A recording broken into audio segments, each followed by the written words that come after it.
This is the incredible story of a man who never was, but who completely changed World War II. So, it's 1943. You've got to hide an entire army. How on earth do you do that? The target was Sicily. Super obvious. Churchill knew it, and you can bet the Germans did too. So, British intelligence cooked up a plan. Something so wild, so audacious, they called it mincemeat. Enter Major William Martin, the man who never was, a complete work of fiction for a very real mission. They gave him a whole life in his pockets. Love letters, tickets, even an angry bank letter. But the body wasn't an officer. It was a homeless man, Glyndor Michael, a tragic, secret sacrifice. And chained to his wrist, a briefcase. This was the bait. The whole operation hinged on this. Inside were fake plans to invade Greece and Sardinia. Sicily, it claimed, was just a bluff. A submarine dropped him off the coast of Spain. The trap was set. Now, all they could do was wait.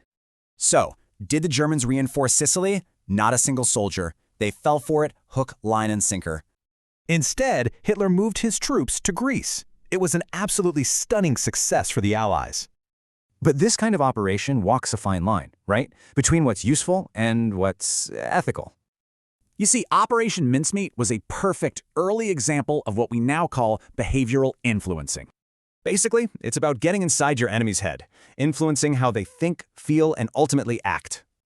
And today, this all happens in the gray zone, that murky space that's not quite peace, not quite war. Traditional warfare has rules, but in the gray zone, the lines have blurred, making things incredibly tricky. See, our laws are binary, peace or war. These new operations exist somewhere in between. And here's a modern paradox for you. Is a non-lethal character assassination worse than a real one? And today, the biggest problem is data. Privacy laws like GDPR can actually get in the way. This is the new battlefield, a constant state of conflict, just below the threshold of all-out war. So we've gone from a body in the water to a tweet on a phone.